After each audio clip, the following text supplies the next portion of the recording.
The Jimmy Olsen Radio Network.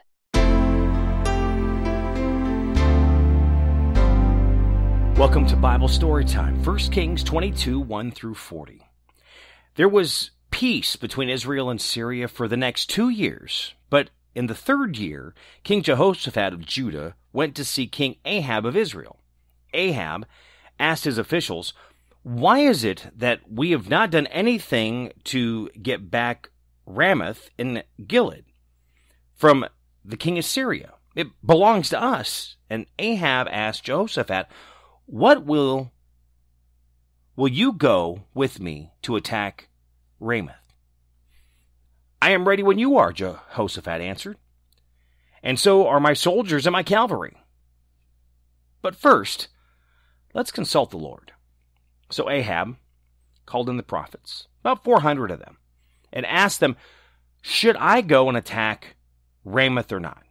"Attack it," they answered. "The Lord will give you victory." But Jehoshaphat asked, "Is there another prophet through whom we can consult the Lord?" Ahab answered, "There is one more, Micaiah, son of Imlah. But I hate him because he never prophesies anything good for me. It's always something bad." "You shouldn't say that," Jehoshaphat replied. Then Ahab called in a court official and told him to go get Micaiah. At once, the two kings, dressed in their royal robes, were sitting on their thrones at the threshing place just outside the gate of Samaria, and all the prophets were prophesying in front of them. One of them, Zedekiah, son of Chenaanah, made iron horns and said to Ahab, "This is what the Lord says. With these you will fight the Syrians and totally defeat them." All the other prophets said the same thing. "March against Ramoth, and you will win," they said. "The Lord will give you victory." Meanwhile, the official that had gone to get Micaiah said to him, "All the other prophets have prophesied success for the king, and you better do the same." But Micaiah answered, "But the living Lord, I promise that I will say what he tells me to."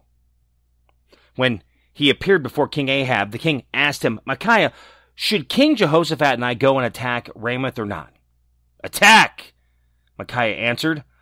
"Of course you'll win. The Lord will give you victory." But Ahab replied, "When you speak to me in the name of the Lord, tell me the truth. How many times do I have to tell you that?" Micaiah answered, "I can see the army of Israel scattered over the hills like sheep without shepherd." And the Lord said, "These men have no leader. Let them go home in peace." Ahab said to Jehoshaphat, "Didn't I tell you that he never prophesies anything good for me? It's always something bad." Micaiah went on. "Now listen to what the Lord says. I saw the Lord sitting on his throne in heaven, with all his angels standing beside him. The Lord asked, 'Who will deceive Ahab so that he will go and be killed by Ramoth?' Some of the angels said one thing and others said something else, until a spirit stepped forward, approached the Lord, and said, 'I will deceive him.' 'How?' the Lord asked. The spirit replied, 'I will go and make all of Ahab's prophets tell lies.' The Lord said, 'Go and deceive him. You will succeed.'" Micaiah concluded, "This is what has happened. The Lord has made these prophets of yours lie to you, but he himself has decreed that you will meet with disaster." Then the prophet Zedekiah met up with Micaiah, slapped his face, and asked, "Since when did the Lord's Spirit leave me and speak to you?" "You will find out when you go into some back room to hide," Micaiah replied. Then King Ahab ordered one of his soldiers, one of his officers, "Arrest Micaiah and take him to Amon, the governor of the city and prince of Joash. Tell them to throw him in prison and to put him on bread and water until I return safely." "If you return safely," Micaiah exclaimed, "then the Lord has not spoken through me." And he added, "Listen, everyone, to what I have said. And King Ahab of Israel and King Jehoshaphat of Judah went to attack the city of Ramoth in Gilead. Ahab said to Jehoshaphat, "As we go into battle, I will disguise myself, but you wear your royal garments." So the king of Israel went into battle in disguise. The king of Syria had ordered his 22 chariot commanders to attack no one except the king of Israel.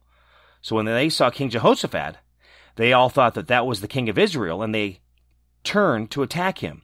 But when he cried out, they realized that he was not the king of Israel, and they stopped their attack. By chance, however, a Syrian soldier shot an arrow which struck King Ahab between the joints of his armor. "I'm wounded," he cried out to his chariot driver. "Turn around and pull out of the battle." While the battle raged on, King Ahab remained propped up in his chariot facing the Syrians. The blood from his wound ran down and covered the bottom of the chariot, and at evening he died. Near sunset, the order went out through the Israelite ranks, "Each of you go back to your own country and city." So died King Ahab. His body was taken to Samaria and buried. His chariot was cleaned up at the pool of Samaria, where dogs licked up his blood, and prostitutes washed themselves, as the Lord had said would happen. Everything else that King Ahab did, including an account of his palace decorated with ivory and all of the cities he built, is recorded in the history of the king of Israel. And his death, his son Uzziah succeeded him as king. 1 Kings 22, 1-40. If you enjoyed this story, you can share it on social media. You can also find me as well on Facebook and Instagram, and My Buddy Jimmy, and My Buddy Jimmy 101 on YouTube. You can also find me on TikTok as well.